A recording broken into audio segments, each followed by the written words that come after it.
We respectfully request the Sangha great virtues for the sake of this assembly and all living beings. Please turn the wonderful Dharma wheel to teach and guide us how to end birth and death, leave suffering and attain bliss, and quickly realize non-birth. Cung thính Đại Đức Tăng Thích vì thứ Pháp hội cập nhật thiết chúng sanh. Tịnh chuyên diệu phạm luân giao đạo ngã mùng như liêu sanh thoáng tư ly khổ đạt lạc tất chứng vô sanh. Homage to the Blessed, Noble, and Perfectly Enlightened One. Nam mô Sa Đan Thô Sư Chế Đô Dệ La Hơ Đi San Miao San Pu Tô Xie.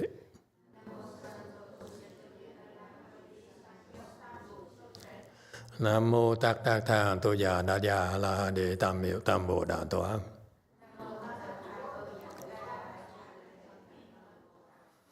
The unsurpassed, profound, subtle, and wonderful Dharma in 100,000 million aeons is difficult to encounter. Now that I am able to see and hear, I will receive and maintain it. I vow to fathom the thus come one's true and actual principles.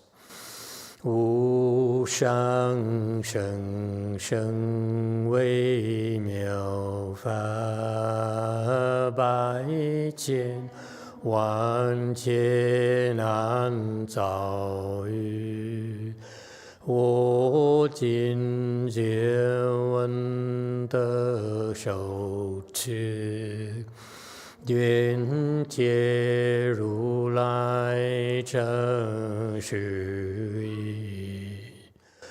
O Buddhas and Bodhisattvas, Great Master Ching Liang, Great Master YongHua, all good monks and nuns, and all good knowing advisors, Emitofuo. 诸佛菩萨、精良大士、师父、上人、各位出家人、各位善知识, Mê Tô Phổ. Chư Phật Bồ Tát, kính thưa Thanh Lương Đại sư, Tiền Tiến Hóa, quý thầy cô và quý vị thiện tri thức, A Di Đà Phật. Hello everyone. Excuse me. Today is the 19th of January 2025. We're here at Way Mountain Temple, and this is to lecture the first chapter of the Avatamsaka Sutra. Thank you for joining us. We're on slide 851. Background is this second half of the Gatha. The first half says, the World Honored One expounds the Dharma of brightness, differentiating the nature of all karmas in the world. So what the Buddha does is when he speaks Dharma, it serves like a very brilliant light that looks at all the karmas. So what he does is he look at all the karmas that are created in this world, whether it's by body, whether it's mouth, or whether it's by mind. He looks at all of them. All living beings, and he can see the different natures of the karmas, okay?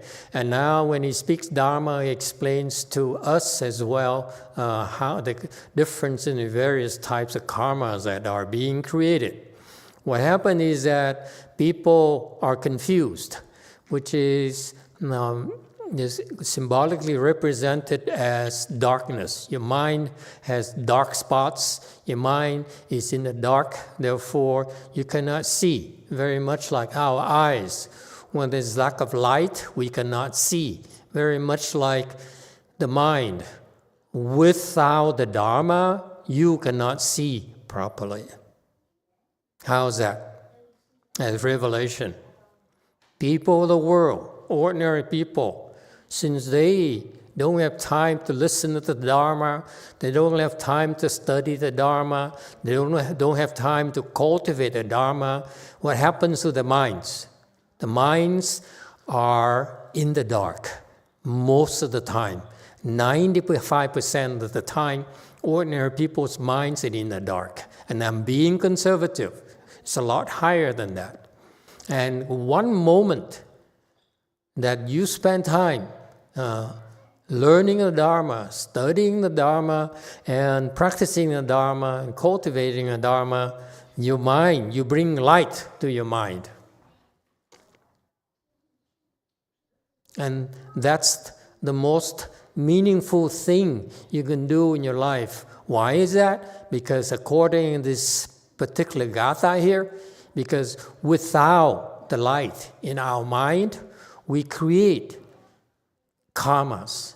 And it says next, where we are right now today, good and evil deeds are never destroyed. Okay? Actually, it says, see, when you do evil and you do good, okay, there's no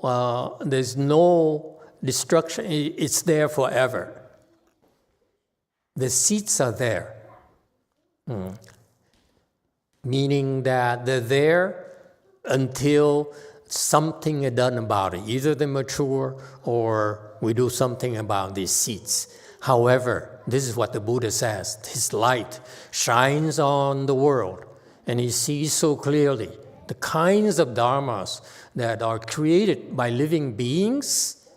Okay, he sees clearly that they're still there. That's why he talked about cause and effect. All right?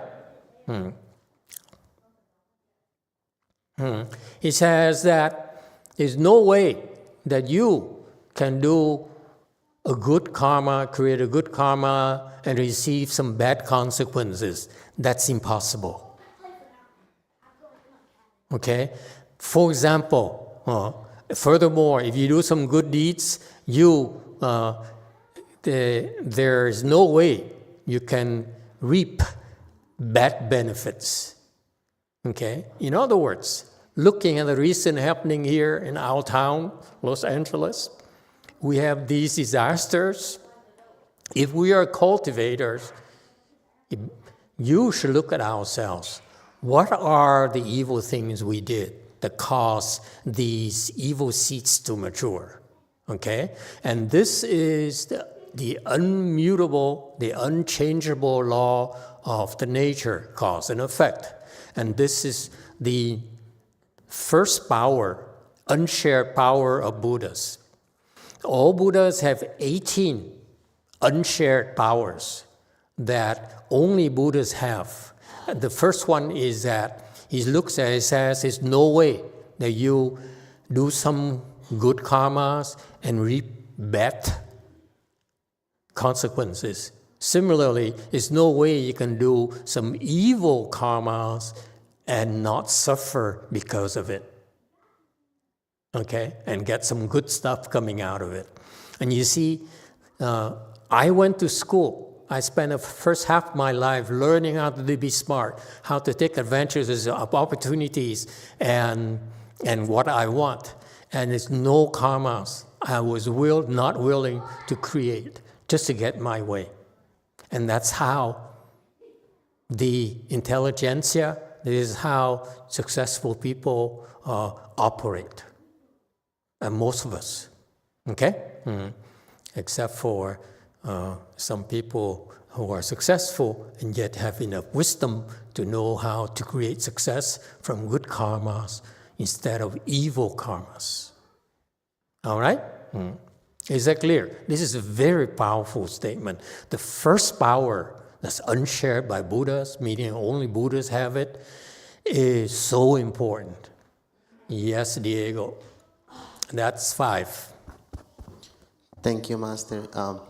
These days, with everything that happened in Los Angeles, I've been seeing a lot of publications and blogs and things that they advise you to invest. Like there's some stock market that you can do it. Because of everything that happened, a lot of things are gonna go up.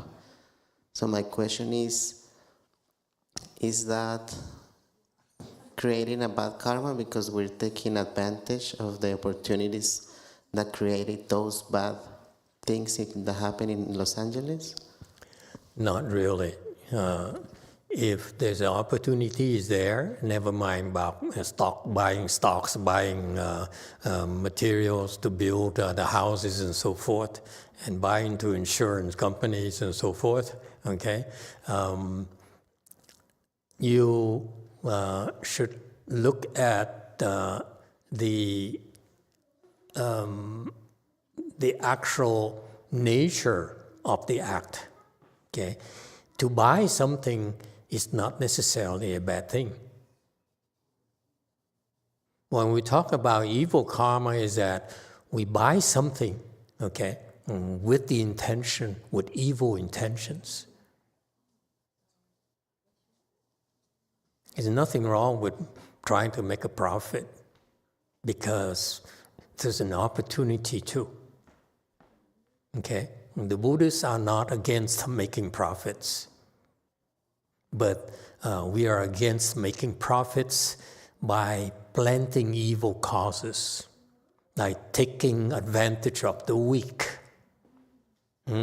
by scamming people, by stealing from people. Those are evil intentions that we don't do, okay?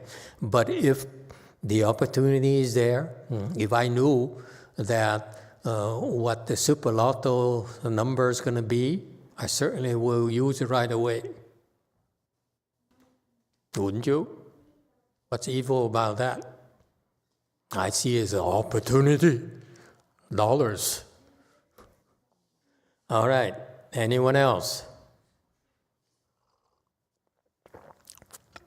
And this is so fundamental of a belief. I think if we all believe this, if somehow people are willing to buy into this, understand this principle, that is, do not create evil karma and expect to get away with it and not pay the consequences, then the world would be so much better off. In particular, okay, I strongly urge you to be careful that and there's something also called common retribution, okay? And that is, even though we are not directly responsible for the actions of a community, let's say we elect officials who happen to support evil, doing evil things, okay? Because we elected them, okay? We also are responsible for the shared consequences of their actions. So this is why it's so critical for us. Before you ask for effectiveness, efficiency, and get what you want, the first thing we should all be looking for is whether the people we follow, we place our trust in, are they virtuous or not? Because if they're not virtuous, they will create evil karmas while they are in office, and we will pay the price.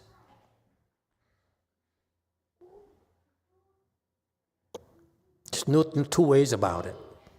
Okay? A common retribution.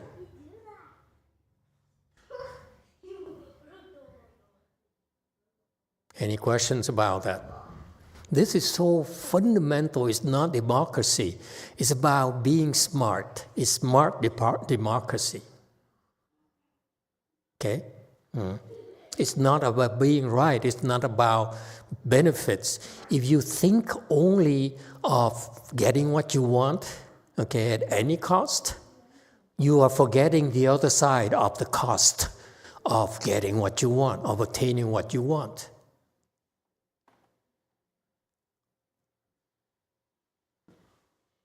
I tend to look at both sides of the equation. For example, when I first encountered the Mahayana, I was impressed by Master Xinhua's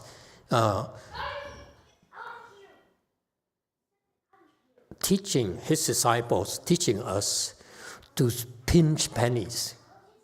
I said, yeah, it makes so much sense. We Americans are so wasteful, okay? And we don't realize we're wasting our blessings. We need a lot of blessings to make it to the next level, and then even much more to make the following level, okay? And so it makes sense for him to teach us, my generation, about pinching pennies. But when I started teaching, I realized there's all the other side of the equation as well. Yes, progress equals pinching pennies, saving your blessings, okay? However, progress also comes about because you increase your blessings. Instead of saving your blessings, okay, you could increase your blessings. As long as your blessings increase outweighs the decrease in your blessings by being wasteful, you still come out ahead.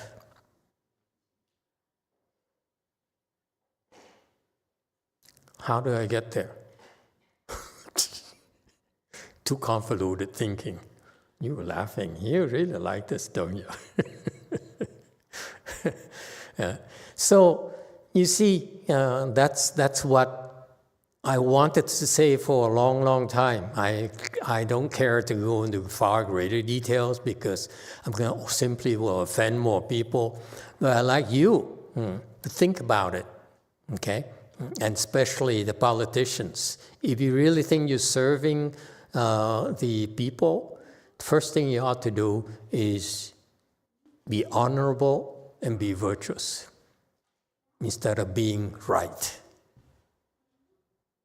You may be right, but you bring calamities upon our communities by doing evil things in order to be right. Yes, 7. Master, does this relate to what Great Master Xinhua was talking about? Don't go out to the movies because it's a luxury and we need to cultivate and save our money and make blessings. But at the same time, going to the movies helps someone have a job at the movie theater and helps that community and everything. Absolutely. That's one of my points. You can save money, like he says, save your money and donate the money to my temple.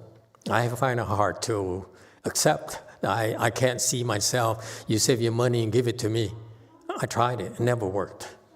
They save money and they give it to another temple. And I can't blame them, okay?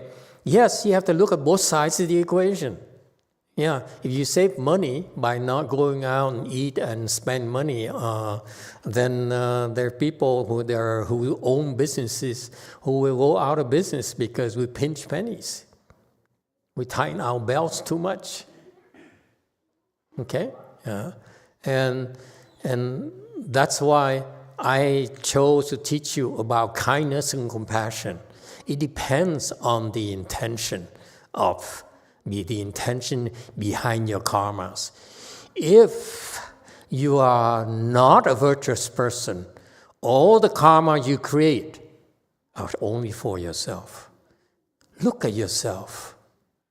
Look at what kind of mindset you have during the day. If everything you do during the day is in order to make yourself comfortable and benefit yourself, okay, that's pretty evil. Is it fair to say? Because you're serving the ego.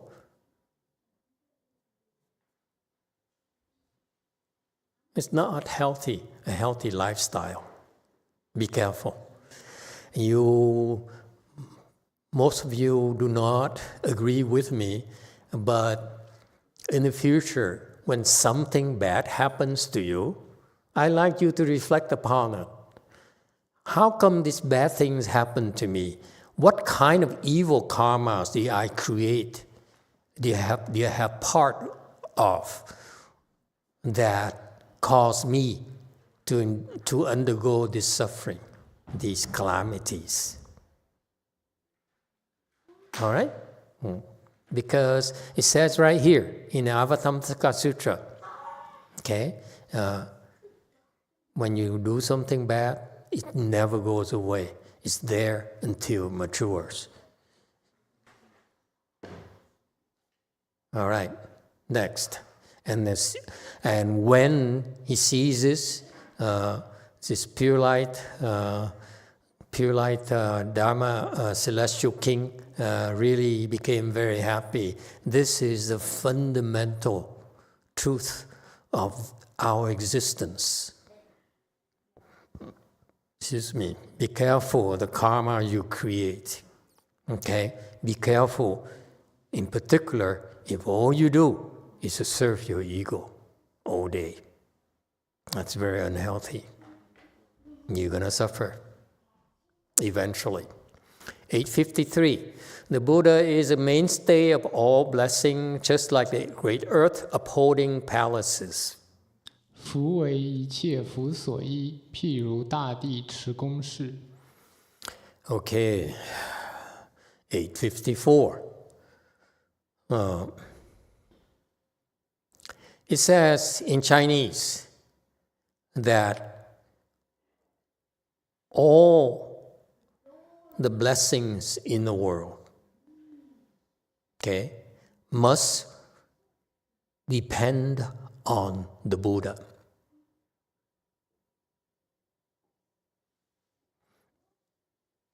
And this is an early, I'm sure, unfortunately we use early versions of this translation, which is very good already.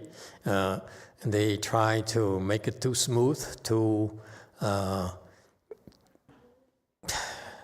me, I find it too loose, because you have something as beautiful as a Chinese text, and you dilute it so much to the point where you miss out on the main emphasis.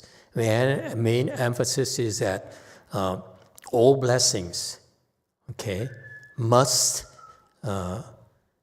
depend on the Buddha, must rely on the Buddha.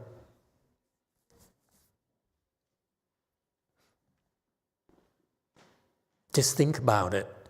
This celestial king here, he sees this and says, wow, you realize that when we cultivate, we need to accrue blessings and virtue, and eventually, when we successfully complete our blessings, what does it mean? We become Buddhas. In order to become Buddhas, we need to perfect two things, accrue two things to perfection, blessings and virtue. Okay, you see, so one of the major requirements for our success is blessings. And where do blessings depend on? Buddhas. Rely on? Buddhas.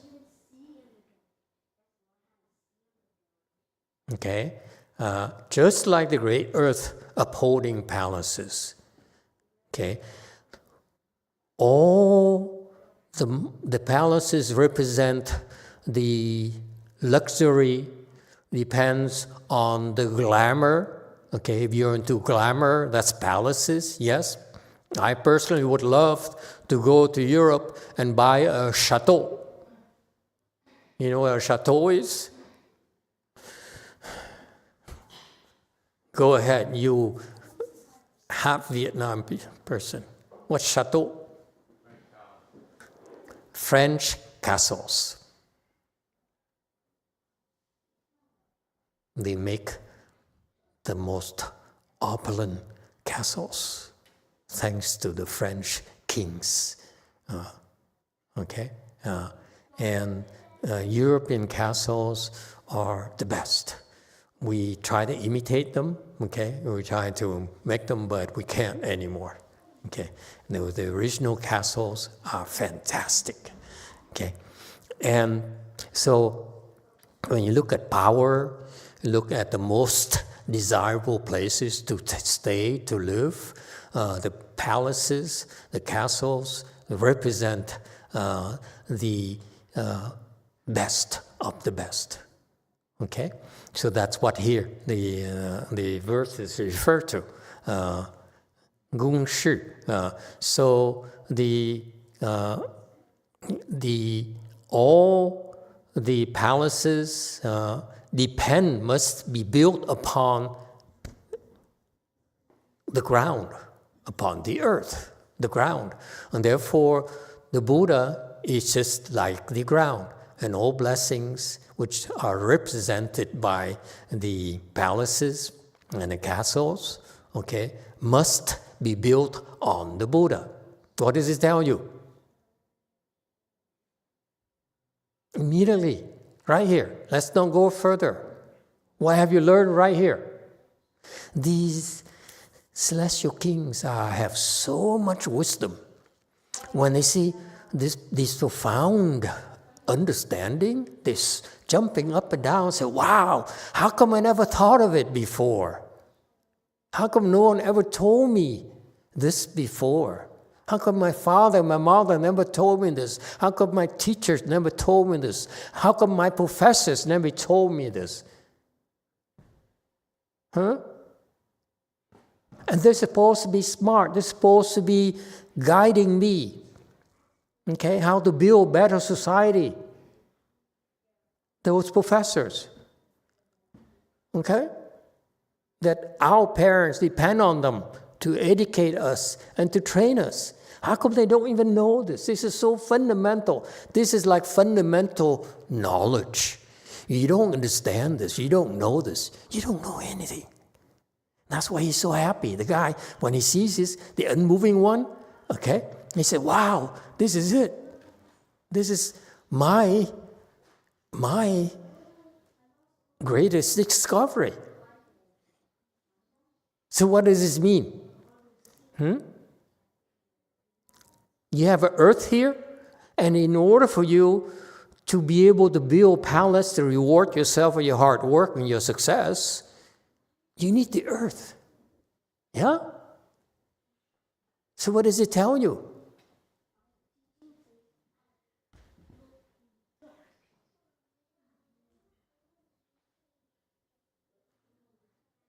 If you build a castle on top of the earth that has sinkholes,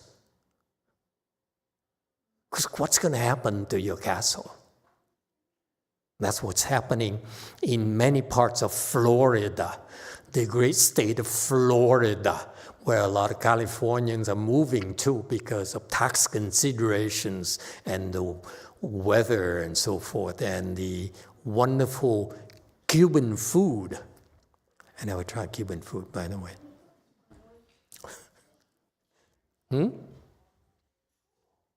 You build a palace on top of the ground that has sinkholes underneath. The palace will not survive.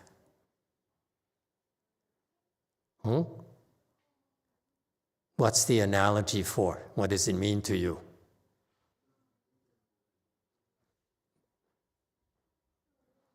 Yes, Evan. Master's a proper foundation, just like the foundation that we learn for cultivation here. For life. The palace here represents the rewards of your hard work and what you put in that you can produce from your life. This is so fundamental, folks. I'm really disappointed that my parents never taught me this. The wisest, the smartest of the smarts never taught us this. Because smart is not wise. It's not wisdom. Can you possibly enjoy the fruits of your success if the earth does not support your palace? Is it possible? No. It will eat, it will swallow your palace, make it disappear, will destroy it.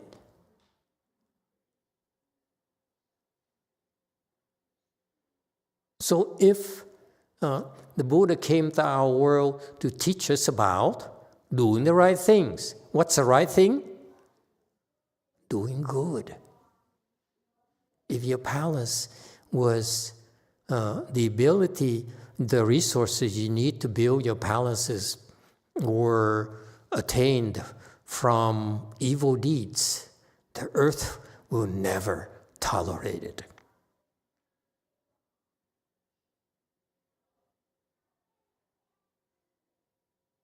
Okay?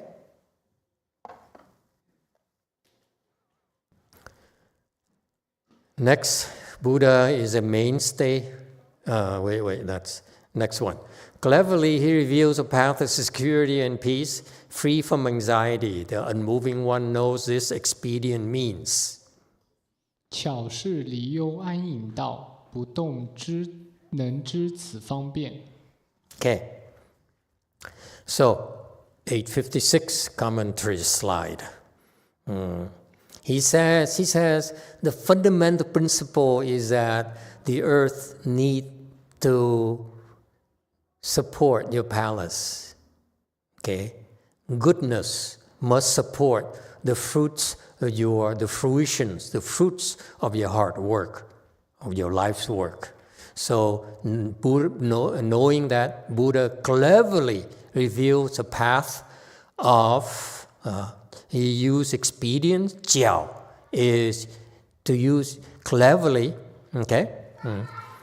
He cleverly explains, shi is to teach, okay? Here is not to reveal, but shu here is to teach. He came to our world to teach us this.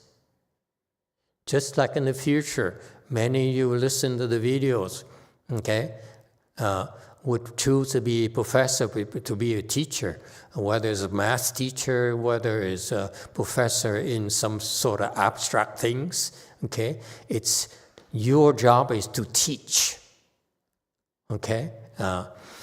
Teach okay, I will place, this is a path, okay? But I'll explain more a little bit later. That is apart from worries, because our lives are filled with worries. In the morning, as soon as I wake up, my worries start popping up right away. Anyone? Is that what happens to you in the morning as well? It's not long, not very long. And once I become awake, I start worrying. Okay? So he teaches a way. Wait, this is not good, because I'm supposed to teach you how to, a path of having no worries. Okay, let me take it back. Never mind. Okay? Erase that. Okay, people who wake up in the morning, what happens to them invariably is they start worrying.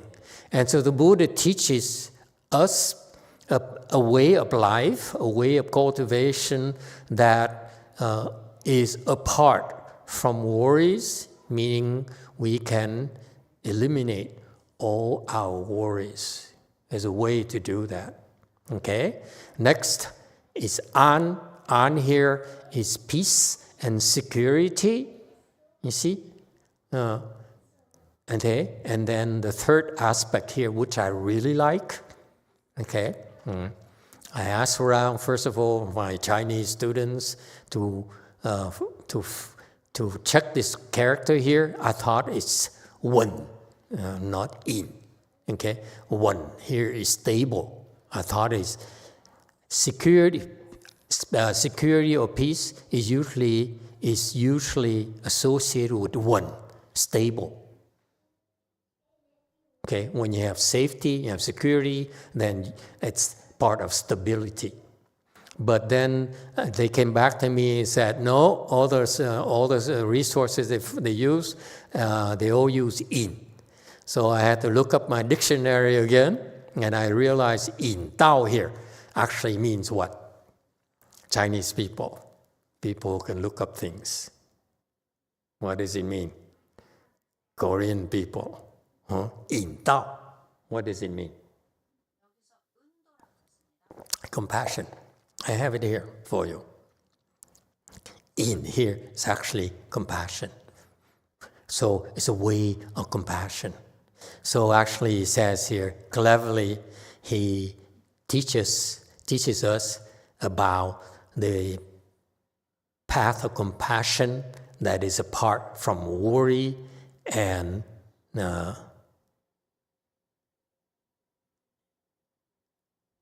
brings peace.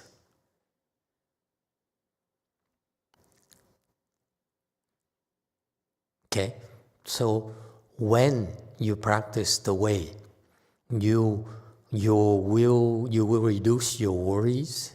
Yes, when you start practicing, you worry less and less incrementally. Yes, that's what all of you go through. Okay, and then you find peace and security, more and more of that. Yes, very good. And the way of compassion, meaning that the Buddha sees us having so many worries, lacking security, that out of compassion, he taught us this way, the way. Okay? If you follow it, then you're following the way of compassion from our fundamental teacher. Is that clear? Isn't that beautiful? He sees clearly our problems. Is that we don't know how to stop our worries, to take out all of our worries, because that's what cultivation will give you, the chance to have no more worries. Okay? It's not Alzheimer's, by the way.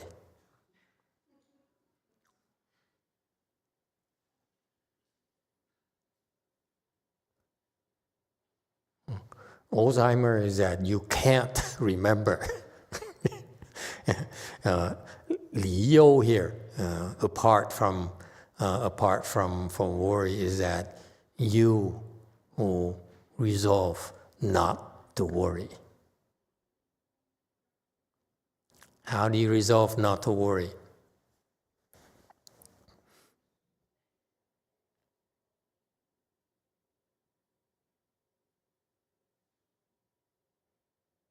Chúc, you are a cook, a chef. How do you not worry? Chefs, they worry like crazy.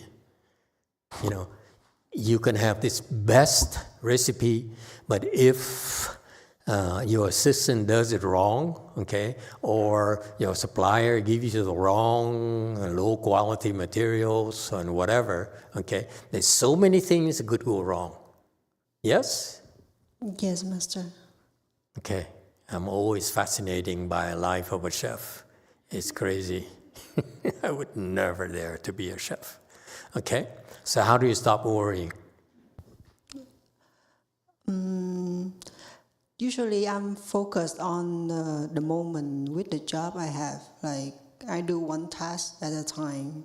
But when I start, I still worry. But since I start with the meditation, I think I start to drop things, like I don't care, things like ahead of time. Before meditation, what's the difference? I think because at that time I don't have more responsibility, so I'm just focused on the job. But when I get like higher position, I have more thing to take care of. So usually like my chef always like worry about the future result, but I start to drop things, like just focus on the job only. Okay, it's key right there. The secret to reducing your worries is what? What did you hear? What is the rule of thumb to reduce your worries is? Am I the only one who hears it so clearly? Yes, 5. Thank you, Master. I believe the shortest answer is enter samadhi. Enter samadhi. Okay, that works. Okay, even faster than entering samadhis. 5. Thank you, Master. What I heard from her was that she let go and stop worrying about the results. Let go and don't worry. It doesn't matter. Okay, the key to be apart from worries is to detach. Reduce your attachments. Okay, meaning that it's no way for us to completely detach from everything, but it's very important for us to detach more and more and more and more until you get to the point where you no longer have worries. It's possible. It sounds impossible to you, but once you get closer and closer, then you realize that when you have wisdom, you don't worry anymore because you realize worry is a waste of your strength.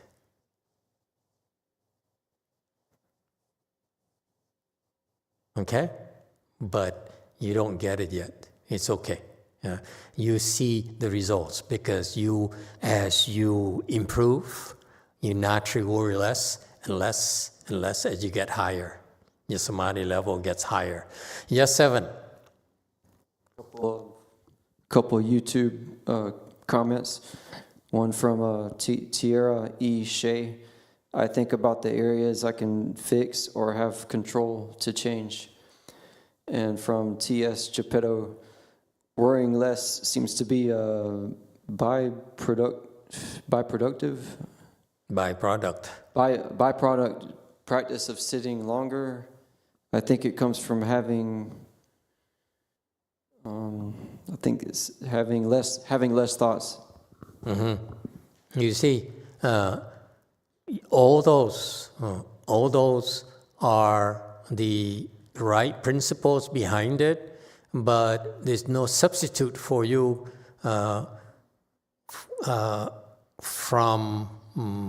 but you must meditate. You must cross your legs. That's when you actually develop the skill to reduce your worries instead of talking about it.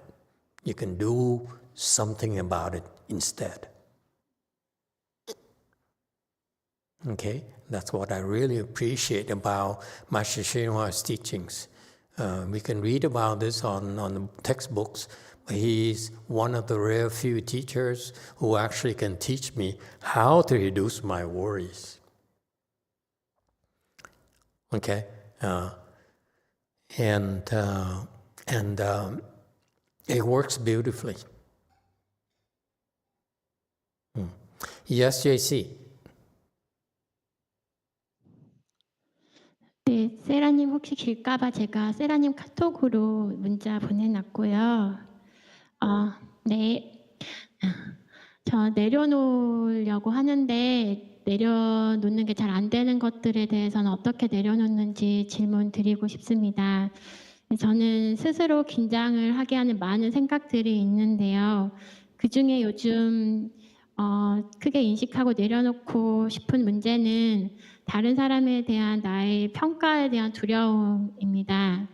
사람들이랑 관계가 있은 후에 그것을 계속 되돌아보면서 내가 저 사람 기분을 나쁘게 했을까, 안 좋게 만들었을까, 너는 실수한 거야 하면서 필요 없는 자책을 많이 하는데요. 그 자책하는 양상이 그렇게 말하자니 멍청이, 이렇게 혼잣말을 하거나 아니면 스스로 목을 베거나 머리를 두동강 내는 상상을 하기도 하고요. 손으로 머리를 때리기도 하는 행동을 자주 합니다. 그리고 또 상대방과 갈등이 예상되면, 특히 남편과의 갈등이 예상되면은 제 의견을 주장하지 못하고 상대 의견에 쉽게 수긍하고 뒤에서 후회를 하는 점이 있는데요. 이를 멈추고 싶어서 다른 사람의 기분에 따라 나를 바꾸고 원하지 않는 말과 행동을 하는 것을 하기보다는 좀 더 제 스스로 있는 그대로 표현하고 지내고 싶은데 이를 내려놓으려고 노력을 계속 하고 있지만 잘 안 되는 것 같습니다. 이런 문제들을 어떻게 내려놓는지 알고 싶습니다. Master, I have a question about detachment. I have a lot of thoughts makes me nervous. It actually makes nervous, and these days I wanted to acknowledge and let it go. And especially my concern is other people's opinion about me. When I have a relationships or any chance to talk to them, I always reflect. I talk to myself. I said, maybe that person not gonna think about me well. Maybe I made a mistake, and then I just punish myself. So this tendency is shown as talking to myself that you're stupid, or I imagine that I'm cutting my neck, or I divide my head to two pieces, or I imagine hitting my head, or actually hit my head. So sometimes when I expect there is a conflict with my husband, and what I do is I don't insist my opinion, rather I accept their opinion, but later I regret. I want to stop this, and it's very difficult for me, and I have to follow other people's mood, and I don't want to talk about the things or showing as actions as something I don't want to do it, but I wanted to please them for other people. I want to be more naturally show my expression and what's in my mind. I try myself to let it go, but it's very difficult. Would you help me? Such a thing that's so hard for me to let go or detach. How can I start this? Okay, very good. That's a real good question. When you ask a question about these types of issues, you have to look at the person you're asking. Is he free from worries? Does he have security? If he doesn't have those, don't ask him, because it's embarrassing. Oh, by the way, quite often the screens from Gold Forest and from K-Land temples, they freeze. Is that because of a computer issue? They don't have enough RAM or something? Or no? What's the problem? I'm curious. This is very frequent. We look at this with different solutions, and I think we max out what we can do here. It's more like from Discord side. Discord limitations. Yes, we try to talk to them, and I think that's where I stand right now. I think we need to have somebody talk to support over there. Is there a limitation, or they're not willing to support us? It looks like a bandwidth problem, but they need to look further into the issue. Okay, 5. Yeah. It's 5, not fine. Thank you, Master. Thank you, Francis. The short answer is it's time for a new solution, as the complexity of our intertemple communications has increased beyond the scope of the initial solution. Okay, I like that. Okay, get a new solution then, please. Okay, thank you very much. You see, when you work in business, it's how you express yourself very quickly. Otherwise, you lose the attention from people like me very quickly. Yes, 7. It's from YouTube from NorCal Daniel.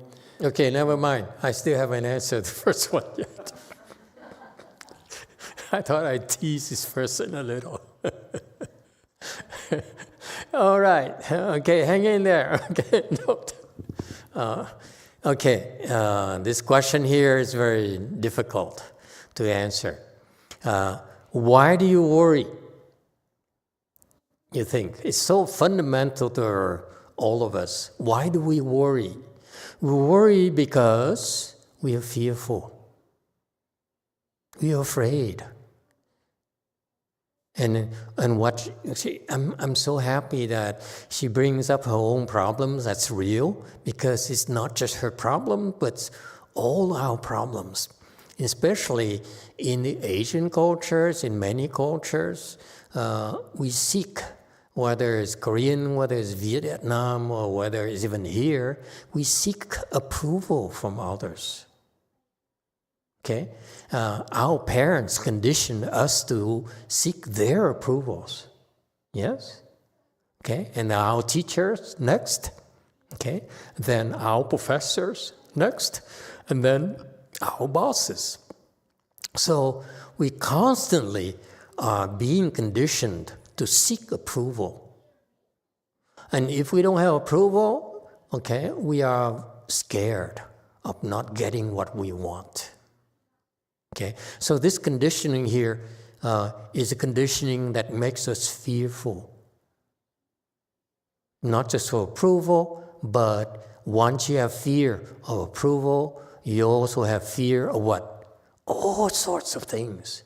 Fear of loss, yes. Fear of, I don't know, anyone else. I'm only rejection, huh? Thank you very much. I would never dare bring it up. Okay? What else? There's tons of fears. They're buried so deep inside of us that we don't know, we don't realize that's fundamental to our being, our well-being, is that our well-being, as long as we have this fear that's buried deep in us, okay, we will not know true happiness.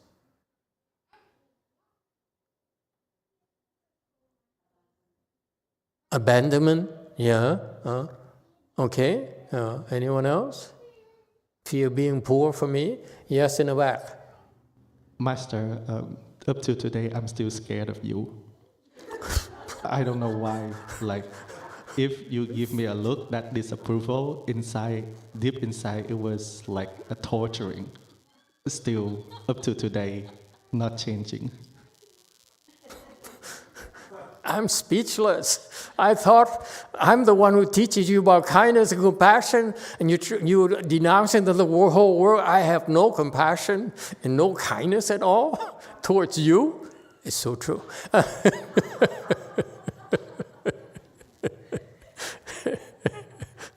Fear of master, okay, that's only happens to one person, not the rest of you.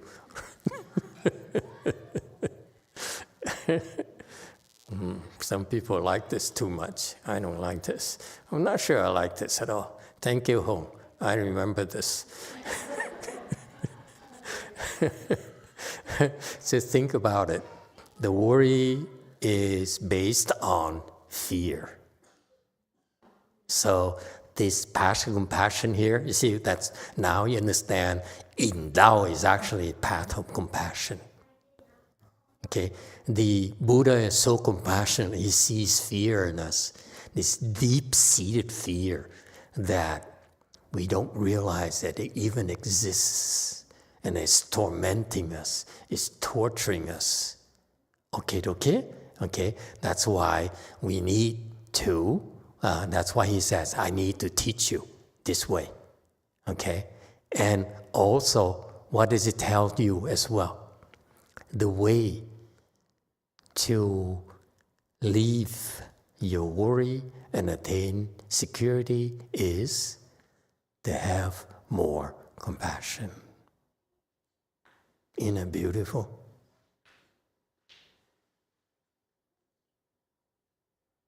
I love Buddhism. It's so profound. It works both ways.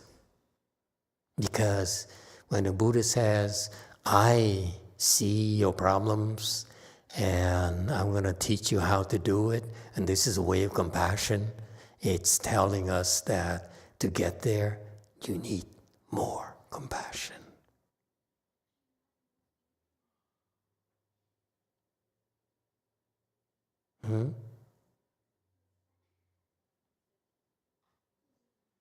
You see, that's why I maintain to you that to be right, to be righteous, is not as important as to be compassionate. I take compassion over righteousness any day. Yes, Seven? Yes, Master, would that also include compassion for the self? In the case of having a fearful outcome in a public display, Yes. like the young lady discussed, if you have compassion for yourself, that should bolster your confidence to speak your mind and not worry about any kind of outcome on behalf of others. Yeah, that's one way, but I find it to be very slow if you worry about yourself. The path of compassion here is actually means that you look at the suffering of others. You say, okay, suffering others, meaning includes suffering of living beings, includes me. But you know that me there, that self there, is only one of countless living beings. And therefore, you choose to look at the small instead of the large. Okay? You choose to look at one instead of the uncountable. Compassion here refers to limitless, not one. Okay? So, yes, it works initially, and that's what is called. What is that called? Compassion for one. What is that called? I want you to understand the difference, why we don't teach certain things. Because we stay away from those things because they bring you in trouble, they get you in trouble. What is compassion for one? I love it when we discuss things because you help me see Buddhism from different perspectives, from your perspectives, instead of mine. Mine is very narrow. I just want to eat certain things, watch certain movies, drive certain cars. I'm happy. Yes. What is compassion for one? 5. Thank you, Master. I think compassion for oneself is just fear of suffering. Fear of suffering. Okay, what else? What's compassion for one? Yes, DTT. I think it's a different issue at DTT. Go ahead.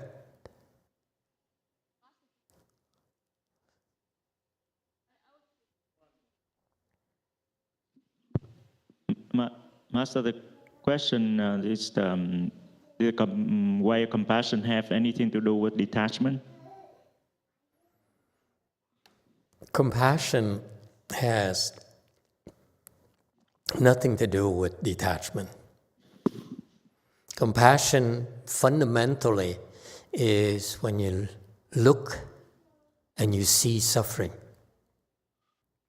in others, in everything, in others, in yourself, everywhere. Okay? And that's why you feel for them. For ordinary people, they see people suffering and they say, I see your suffering. Whereas great compassion for us in Buddhism is that when you see people suffering, you say, I can't take it because when you suffer, it's as if I'm suffering as well.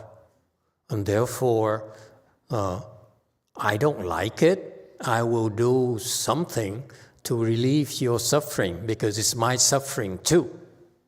That's great compassion. Okay? So I'm teaching you to look at others instead of giving them approval, instead of giving them affirmation of their right and their superiority and their attractiveness and so forth. If you really have wisdom, you see the fundamental issue in them is suffering.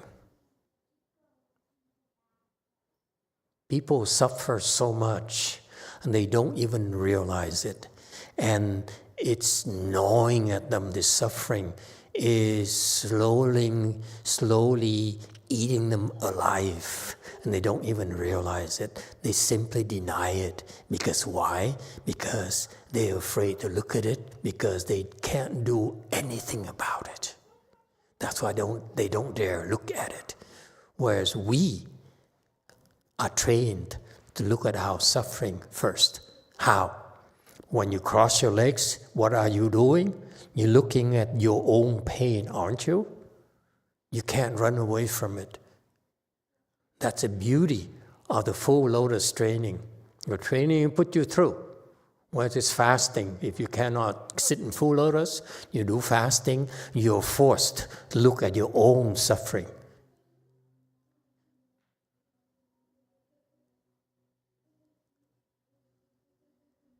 Okay?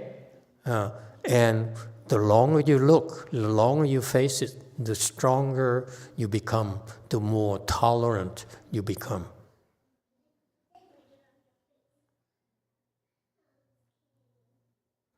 Okay? Yes, Evan. It's from NorCal, Daniel. Master, how do you start to detach when being applied pressure on my own obligations? Can we get an example perhaps of what degree of detaching looks like, because it sounds so abstract to me?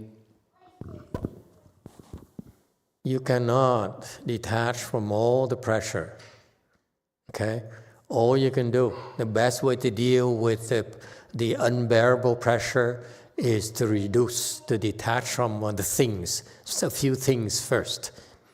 And the rationale for that is that you can't do anything about it. That's why you want to detach from the consequences. Okay? If you can't do anything about it, there's no point worrying about it. Okay? So at least you don't waste time worrying about it. Okay? And after that, you have to go step by step. You can't say, can I detach from everything? That's not possible. It doesn't work like that. You don't have enough blessings to detach from everything. Only Maitreya Bodhisattva can detach from everything so quickly because he has plenty of blessings. You heard it this morning. He can detach from everything so fast because he has plenty of blessings. He came to our world, to the Saha world, okay, and became enlightened so quickly because he has his blessings. So, in contrast, we're not to be Buddha like Maitreya Bodhisattva. Therefore, we need to do it incrementally. Okay? Yeah. The way is that because it's lack of specifics, you go to, you sit down, you write down the things you're worried about. Okay? 1, 2, 3, 4, 5, 6, 7, 9, 10 to 100. And then you go through the list and say, what can I do about this right now? I can't. Okay? If it happens, I have to pay the price. And you can't worry about it. And that's how you reduce your worries. That's how you detach slowly. Okay? And as you get better, then there are other more efficient ways of doing it. But that should work for you. That's a good start for you. Okay, let me give you the answer. Yes, sir. 5. Sorry, Master. I don't want to stop you from giving the... Go ahead. Okay. I wanted to share that I have empathy and compassion for the young Korean woman who asked the question, And I wanted to applaud her courage to ask, because in my experience, I've felt a lot of the same feelings that she expressed, and it was one of the reasons, it was one of the driving forces that brought me to temple. I wanted to not feel a lot of the feelings that she was expressing. Yes. So that's a huge first step to want to solve it. Yes. Without that, it's impossible, in my opinion. It requires wisdom and strength to be able to face it and then dare verbalize it. And then in public, that's a lot of stuff going on there. Okay, that's very good. So I just wanted to say kamsahamnida for asking the question. And then to share, at my very low level, cultivating these years, the thing that's helped me when I face worry and feelings internally is I remember how I feel, how good I can feel when I meditate, and I remember that I'm okay. No matter what's going on, I know I can cross my legs, and I know I can center myself, and I'm okay. So while that may be an attachment that I have, it's been a much better option than letting my manic ghosts rule my internal monologue and have me hit myself internally or cause myself harm. So I just wanted to share that. Okay, very good. Thank you for sharing with us. Yes, DTT. Is it a new topic or same topic? It's the same topic. I just want to say I feel compassion for one. On the positive side, we can call it maybe self-love, but it also feels selfish and the lack of compassion because we are not feeling suffering for others. Very good. It's called Hinayana. The Hinayana practice is only to take care of themselves. They said, I suffer too much, I don't want this. Mahayana, we suffer, okay, but we focus more on others' suffering.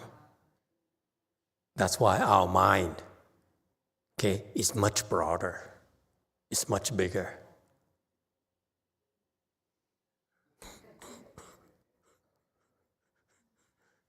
I love it. One day, my head becomes like this. For real, you know.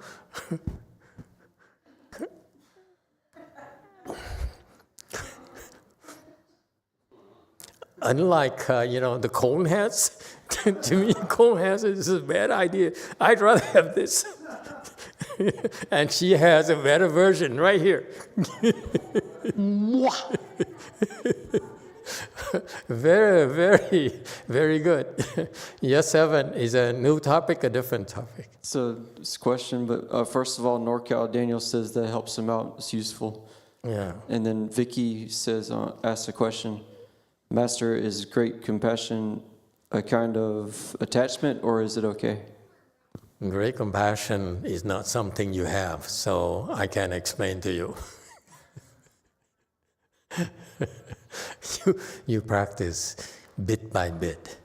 You practice great compassion by being compassionate, being more compassionate. How's that? Okay? And to be willing to be more compassionate towards others. I may teach you certain teaching, but I'm also actually very gradual. I look at gradual improvements before I can leap. Okay? You tell me about leap, I don't know how I can leap without building up momentum. It's very much like a long jumper. Have you seen a long jumper? Okay? Or a pole vaulter. I love this pole vaulter. She's seen the latest one? She's gorgeous. Never mind. They start from zero, and they run, they run the fastest, and then and they jump. So you need momentum before you can jump. You can leap, okay? So that's why you take care of the fundamentals. Do a little bit more each day. That's it. And you naturally will bring your speed to a level where you actually can leap. And that's from gradual, we move into the sudden, okay? The sudden leap. Yes, DTT. Master, my husband told me many times that I have no compassion. True. And you're too efficient. I mean, that's the problem with your type of training from your type of schools. You're geared for efficiency and effectiveness instead of compassion. You don't get paid. Compassion doesn't pay. Compassion is losses, lots of losses, no gains. Oop, did I shut you down? Master, how do I get more compassionate? It's impossible. Did I shut her down again?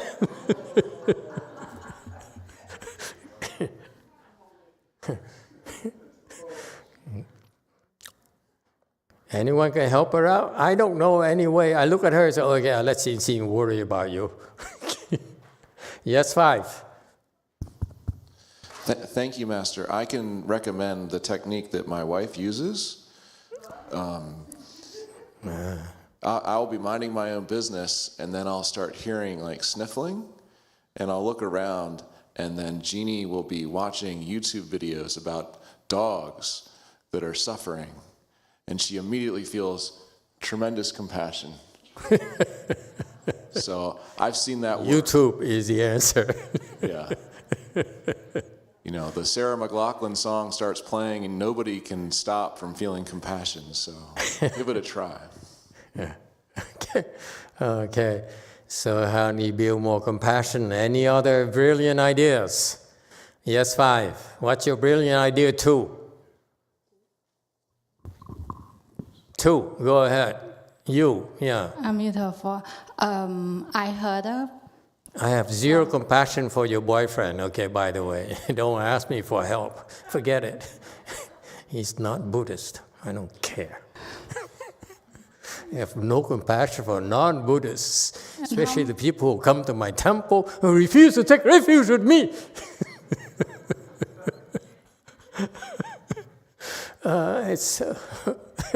Now he's laughing. Yes, too. Go ahead. Master, how much compassion you have for me? No, none. You choose the wrong boyfriend.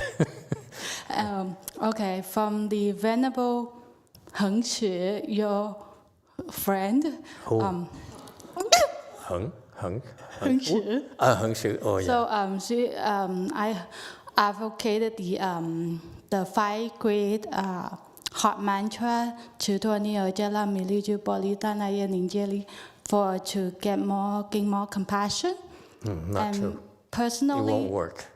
Well, I just do it and hoping to gain more. And nothing happened. Look at you. How long have you been doing this?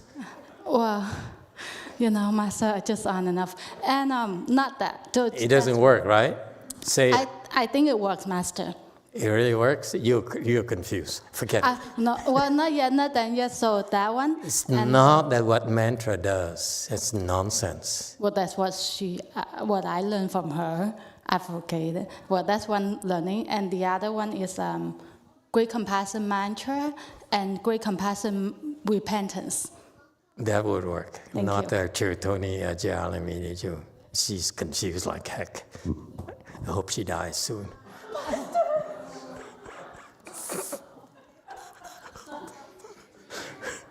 Stop confusing my students. Yes, 7. Now I touch a soft nerve. Everyone wants to chime in now. And you are so lively today. Must be my Treya birthday. Yes, 7. On a more sober note, one should learn empathy for others. Put yourself in the position of the person that you have no compassion for. Think about how you would feel without suffering. No. The example is very simple. Look at a child who's crying. It must do something to you. You have to look at their suffering. You have to see the suffering before you understand compassion. And the higher level, the more you can understand their suffering, the nature of the suffering. So you have to look at suffering first. You cannot pretend it's not there. The reason that a lot of successful people in the world are very rich, very successful, very powerful, because they don't look at your suffering. They choose to ignore your suffering.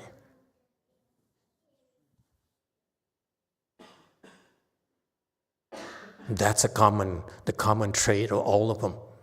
They have to ignore your suffering in order for them to do what they need to do to get more fame, more profits.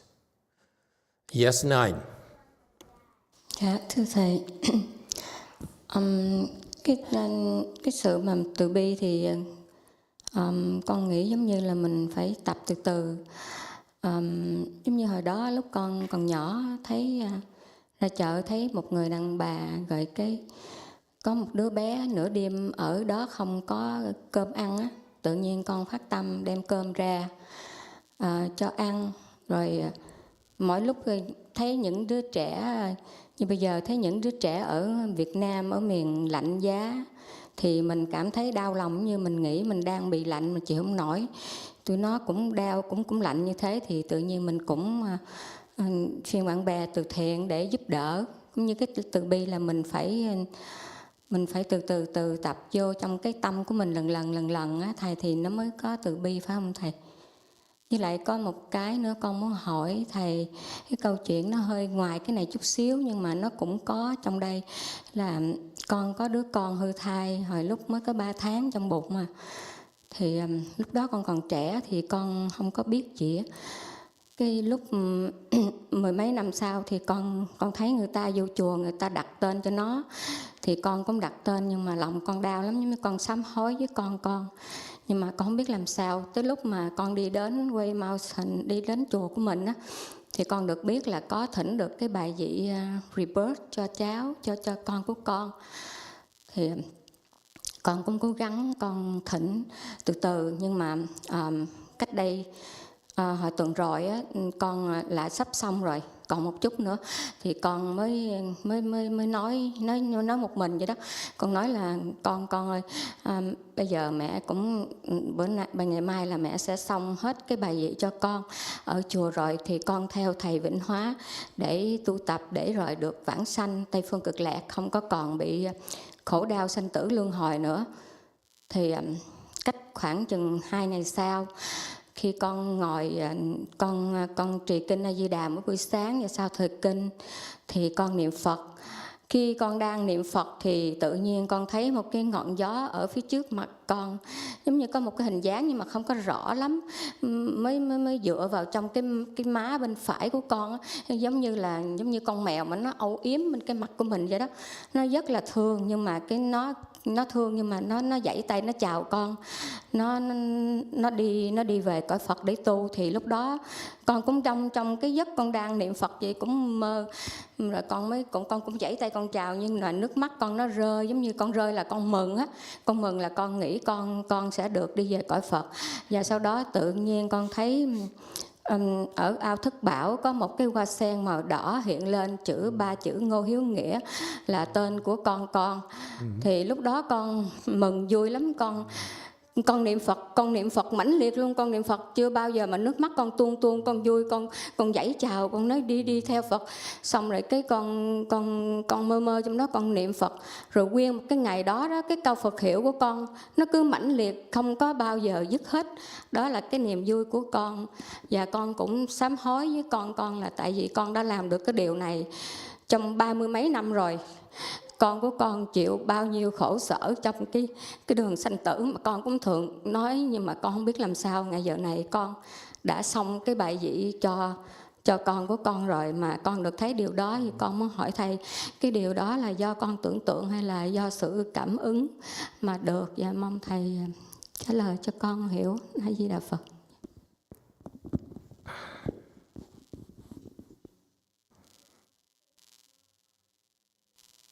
Translation.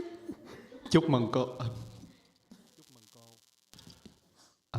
Emitofuo. So 2 things. Hello, Master. So about compassions, I think that when we cultivate, just like gradually we develop our compassions. Back in the day, when I was young, I saw that there was an old woman and there was a baby. At midnight, there's like nothing to eat. And so I bring forth of the mind, I brought food, I brought rice for the baby. So I also think of these kids in the cold area, in the far out remote area. They don't have food to eat. I feel I cannot stand it. I feel hurt inside, so I call on my friend and gather everybody to help out. So gradually, I think it needs to be developed. So I have a second question outside of this topic. I have a miscarriage. My baby, after 3 months, back then I was young. I didn't know anything. But so when I go to the temple, usually they name the kids and then they put up a plaque on the altar. But then at that time I didn't know. When I hear such thing, I feel very sorrowful. I cry. Up until I come to this temple, I was known that we have the rebirth plaque for the disease, and I also request one for my miscarriage child, and I try my best to pay off the plaque. So then last week, about before the day that I finally pay off the plaque, I told myself that, honey, tomorrow I will be paying off the plaque for you.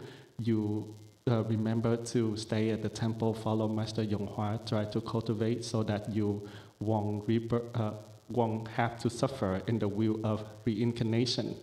Then 2 days later, I start just like my casual cultivation. I recited the Avatamsaka Sutra, and I recited the Buddha name. And then there was a wind, a little breeze I saw in front of my face. I did not see the exact appearance, but I saw that wind come and then lie on my left cheek, and it's like touching me. And also they wave at me, trying to say goodbye to me. It's like he's about to go to the Buddha lands. And then in that lucid state, I still recite the Buddha name. I saw the kid wave at me, and all of a sudden in my mind, I also wave back at him, say goodbye. And then in the lotus pond, which made by 7 gems, I saw a red lotus appear, and it has the name Ngô Hiếu Nghĩa, is my miscarried child name, and I recite the Buddha name strongly, more urgently, and I wave and say goodbye to him. And these things that I was not able to do for more than 30 years, I felt bad for him, that he has to suffer to this wheel of this reincarnation of birth and death. Today, I finally able to finish and help him. And I don't know if this is actually a manifestation or just my imagination. I hope Master will help explain to us for me. 3 months, there's no body yet. There's no form yet. So, because that's why you didn't really see any baby with a shape, and you only see a presence. And basically your baby came to give you a kiss and then say goodbye. That's all. And I don't know what you did. I have no clues. But whatever you did, whatever you chose to do, invoke the response from Amitabha Buddha that he chose to come and bring your baby back. That's very quick. I'm impressed. Usually it takes a lot longer than that. Okay? And so, congratulations. Thank you, Thầy. I know. Oh. All right, I need to wrap it up because let's not overdo it, okay? And this is the first lecture of the year, 2025, official. So I don't want to start the year wrong. We stop at 2 p.m.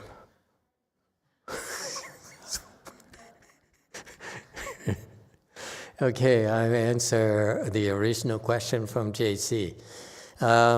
It's a long question, and I don't have any real answer, except that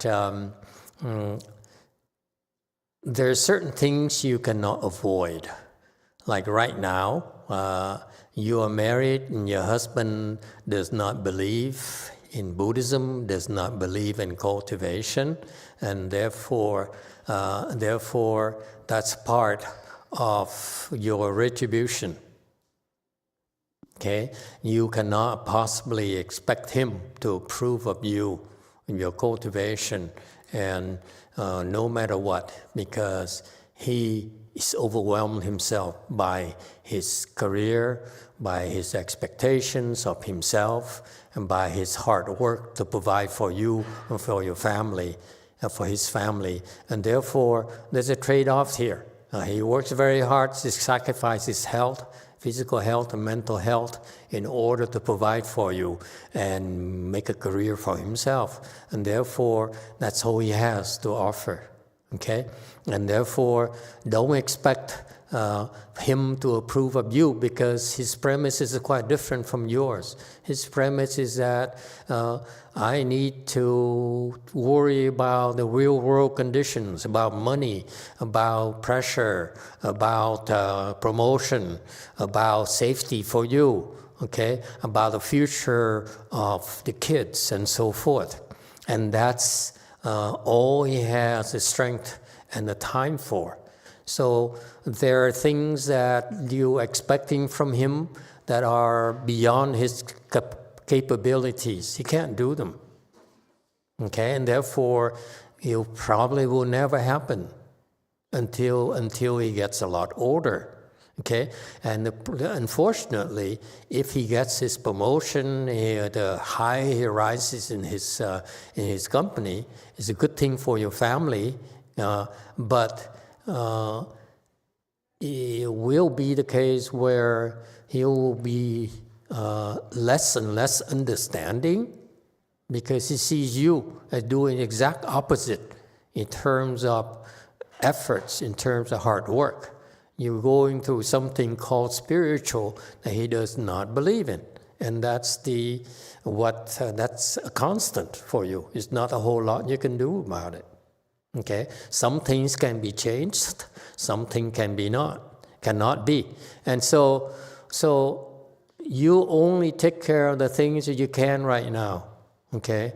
Yes, you need his approval, that's important to you, and vice versa. He needs your approval because that's important to him.